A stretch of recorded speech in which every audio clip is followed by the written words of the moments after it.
Aujourd'hui, je vais vous raconter l'histoire de la fougère et du bambou.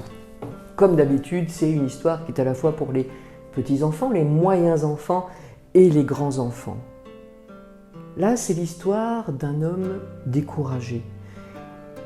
Il va voir un sage au fond de la forêt et il lui dit « Pourrais-tu me donner une seule bonne raison de ne pas m'avouer vaincu ?»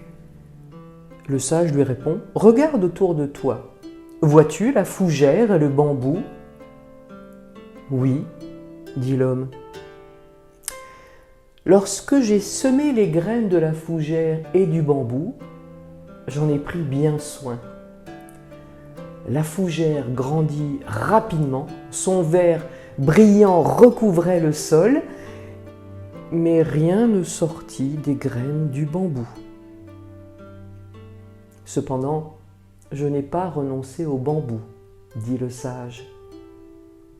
La deuxième année, la fougère grandit et fut encore plus brillante et abondante, et de nouveau, rien ne poussa de la graine du bambou. La troisième année, toujours rien ne sortit de la graine du bambou. Mais je n'ai pas renoncé au bambou. La quatrième année, de nouveau, rien ne sortit des graines du bambou. Mais je n'ai pas renoncé au bambou, dit le sage. Lors de la cinquième année, une petite pousse de bambou sortit de la terre. En comparaison avec la fougère, elle avait l'air très petite et insignifiante. La sixième année, le bambou grandit jusqu'à plus de 20 mètres de haut. Il avait passé 5 ans à fortifier ses racines pour le soutenir. Ses racines l'ont rendu plus fort et lui ont donné ce dont il avait besoin pour survivre. Le sage dit à l'homme découragé : « Savais-tu que tout ce temps que tu as passé à lutter, tu étais en fait en train de fortifier tes racines ?» Et il continua sa marche dans la forêt.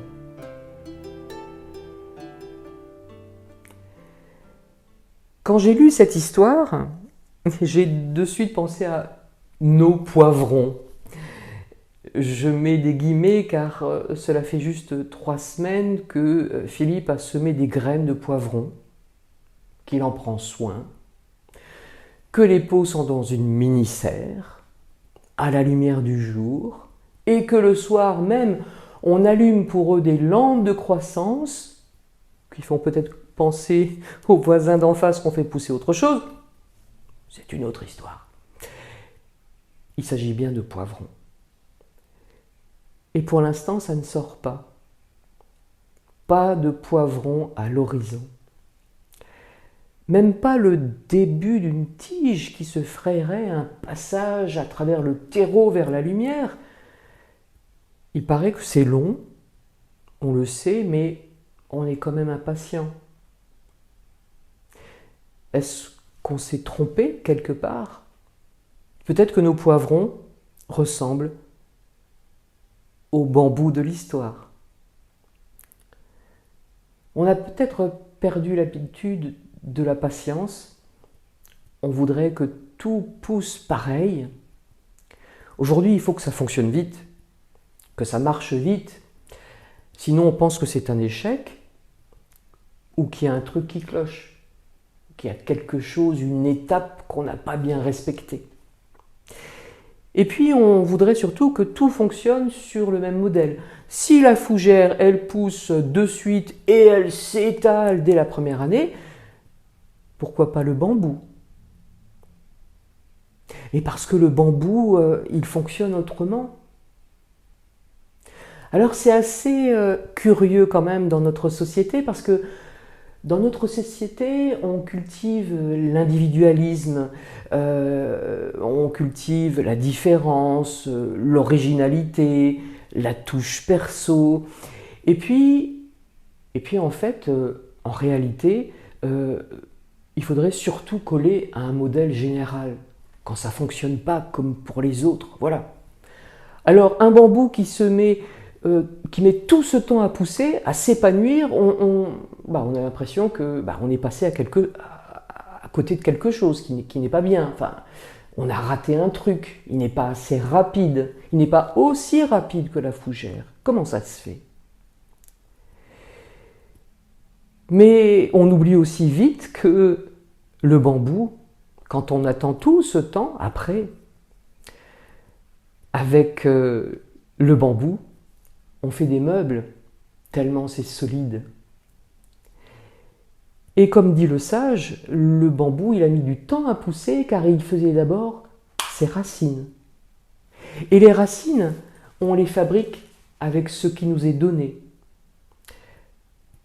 Les bonnes choses qui nous nourrissent, les épreuves aussi qui nous font grandir. On le comprend plus tard que ces épreuves, oui, elles nous rendent persévérants et patients. Et même parfois, on n'arrive pas à voir dans les épreuves autre chose que de la souffrance qui dure. Et on se demande naïvement, mais qu'est-ce que j'ai fait pour mériter cela? Comme si Dieu nous envoyait de la souffrance pour nous punir ou nous endurcir. Comment on peut croire cela? Notre éducation. Oui, Dieu te voit. C'est quand même une étrange conception des relations qu'on peut avoir avec le Seigneur. Passons. C'est normal, la souffrance, elle fait peur. On essaye de lui donner un sens, donc la punition, ou alors on essaye aussi de voir ce qui pourrait nous faire l'éviter. Alors que finalement, qu'est-ce qui pourrait sortir de bon de cette souffrance? Ça, c'est un petit peu difficile à concevoir.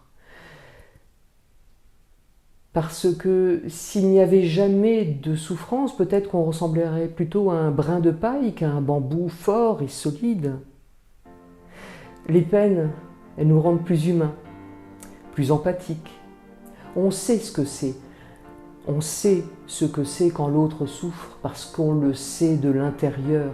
Ça nous permet d'aider les autres. C'est un peu difficile à concevoir et à dire, mais on pourrait dire merci à nos souffrances passées parce qu'elles nous ont bâtis tels que nous sommes, qu'elles nous ont donné la tendresse et la compréhension pour aider notre prochain.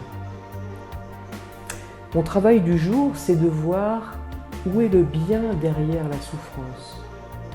Peut-être que je mettrai du temps à le voir, peut-être que je me rendrai compte que demain, voire après-demain, ou dans un an,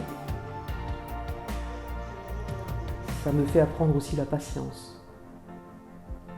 Comme la lumière qu'on arrive à voir au bout d'un moment au fond des ténèbres, parce que nos yeux se sont adaptés. Un peu comme un appareil photo, car bien réglé, un appareil photo, il découvre des détails insoupçonnés. Ce bien insoupçonné qui fait nos racines. Demandons au Seigneur, dans nos prières, de percevoir ce qui nous fera grandir comme un bambou, grand et fort, dans les souffrances qui nous arrivent aujourd'hui. Amen.